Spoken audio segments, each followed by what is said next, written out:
For those of you who don't know me, I live in New York City and I'm working on building up my own clothing brand, Lato New York, while also working a full-time corporate job. Last year during the New York Fashion Week Spring-Summer 2026 season, I put on my own fashion show featuring 10 looks titled the Sumi E collection. And with the Fall-Winter 2026 season right around the corner, I thought I would share 10 ways that my fashion show went kind of wrong and 10 ways that it went really, really right. So first was time budgeting. On the day of the show, I only budgeted about 2 hours for hair and makeup and setup and greeting guests and doing a practice walk and all of the things that you need to do at the show venue right before the show. That definitely wasn't even close to enough time for what I needed. I made like a really in-depth project plan for the whole year and a really, really detailed one for the week leading up to the event. So for all of the time before the day of the show, I think I had budgeted my time very well. But for the day of the show, I think I needed to be more risk averse in terms of the amount of time that I should have booked for the event venue. I think I spent maybe 5 minutes on my own hair and makeup that day because it was just so chaotic trying to finish all of the tasks that I needed to do prior to the show. So if you're putting on your own fashion show, make sure to double the amount of time that you think you need to prepare on the day of. Number 2 was cost. For the entire show, cost me almost $2,600 to put on the whole thing, considering all of the costs like the venue, fabric materials, food and drinks. Everything put together was a pretty high cost. I made back $2,000 of it through merch and ticket sales. At the end of the day, I wasn't really trying to make money off of this event. This was more of something that I was just doing for myself and my brand, even though I was like $600-700 down. Since that wasn't my main priority, I thought it was fine. But if you are looking for your show to be a moneymaker, I would say make sure you price your tickets strategically so that you will be able to recoup all of your costs. The third one is sleep deprivation. So the days leading up to the show, I got 6 hours, then 5 hours, then 4 hours of sleep. And I'm typically someone who gets 8 hours of sleep a night, or I'm not really functioning that well. So I think because there were so many last minute tasks that I wanted to finish the days leading up to the show, and they ended up taking a little bit more time than I thought, that was one reason that led to my sleep deprivation the week of. And I kind of crashed out afterwards. So I would say make sure to budget enough time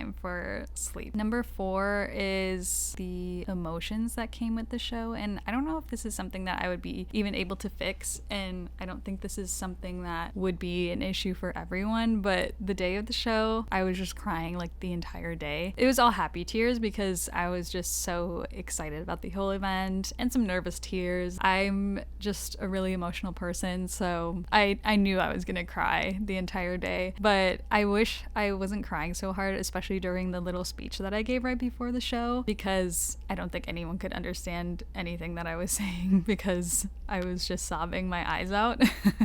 So next time if I do it, I want to try to calm myself down and get my emotions under control. Number 5 was Eventbrite ads. So I sold my tickets on Eventbrite because I thought that was a good place to sell my tickets. It felt a little bit more official than some other platforms. And then I decided to put some ads up on Eventbrite, but Eventbrite ads are really expensive and I didn't really get any ticket sales at all from them. And it might just be the way that I was putting up my ads, but I think in the future I would just focus on other avenues of paid socials and paid marketing rather than Eventbrite ads. Number 6 kind of ties in with that, is just general marketing for the event. I didn't really have a clear strategy going in. I was just doing a lot of behind the scenes videos and reels to promote the event and putting out a lot of carousels and story posts about the event. I think if I were to do it again, I would try to have maybe a 3 to 4 month plan of how exactly I want to market the event, and I might set some goals for myself about what ticket sales I want to hit by when. Number 7, kind of following that, is the number of ticket sales. In the end, I had about 70 people come to the show, and that was the capacity that I had booked for the venue, so it ended up working perfectly. But to get there, I had to do a lot more work than I thought I was going to, because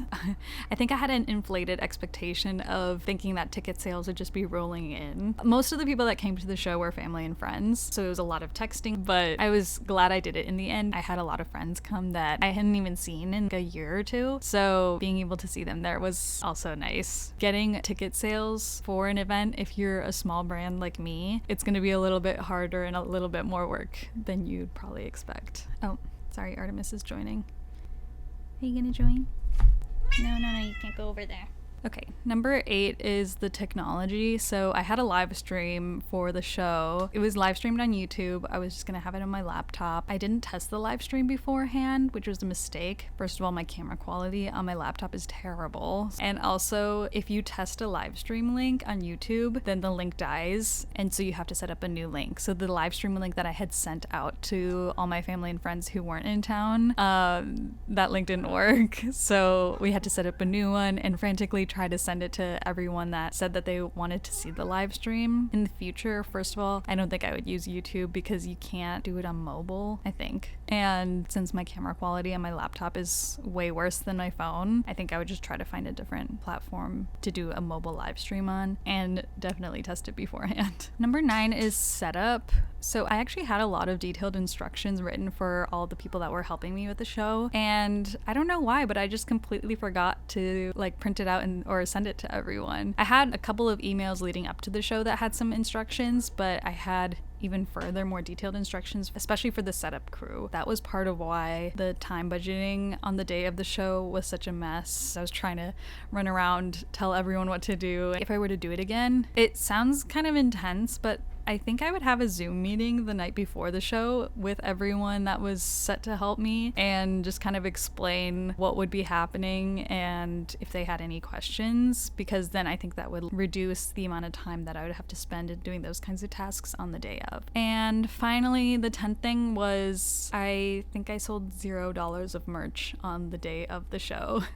And this wasn't that big of an issue. I wasn't trying to sell merch very aggressively, so I didn't really care that much, but I think that would have helped me recoup a little bit more of my costs if I were able to, and maybe I would have made a couple signs or said that there was merch at the table as part of my speech. If you want to have this be a moneymaker, you need to have a little bit more signage or direction for attendees to go to the merch table. And now I want to talk about 10 things that went right as part of the show, because the show was so much fun. I wanted to share some reasons that maybe were unexpected, but helped make the show a success. Number 1 was venue. I toured a few venues before picking one for the show, and this one was kind of like a large conference room in the Hudson Yards Garment District kind of area of Manhattan, and it ended up working great because they had a sound system that I could play the music on. I sent them the layout that I wanted the room to have, and they put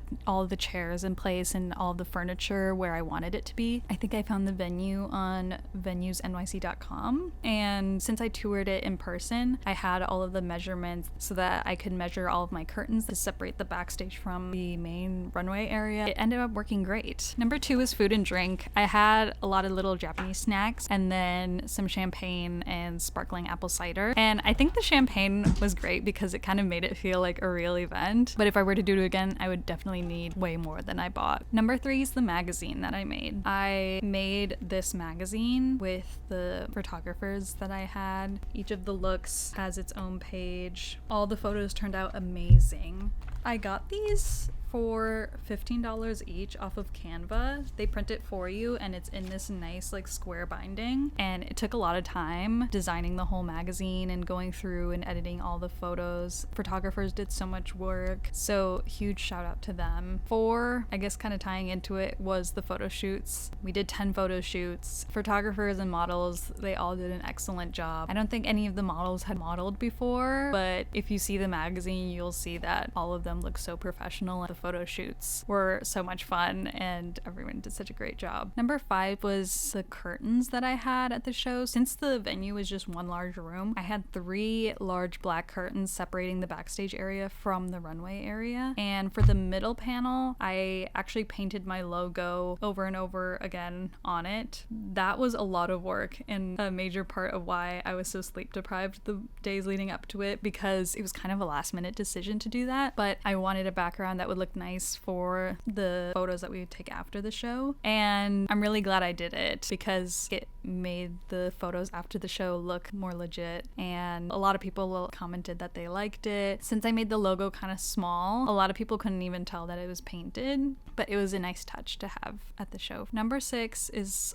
obviously the looks that were part of the collection. In total, I had 11 because I had one for myself, and then I had 10 bags that each of the models were carrying. So it was a lot of work, but I think it really paid off. I really loved the collection. It was titled Sumi E because it was inspired by Japanese ink paintings, and everything came together really well, I think. And this was my first collection I'd ever put together, so I was just proud of myself that I could put together 10 looks for a show within a year. Number 7 is the music. So like I said, the venue had a nice sound system, so we were able to play music on the speakers, and I used Epidemic Sounds for the show music. It's copyright free. I also picked music from there for the before and after the show music. Number 8 is the time of day and location. So like I mentioned, the show was in the Hudson Yards Garment District area of Manhattan, and I held it at 4:30 on a Saturday. It was an easy spot for people to get to and an easy time for people to be there because it was before dinner, so a lot of people went to dinner straight after. So I think time and day ended up being a great pick. Number 9 was the support of my family and friends. I'm so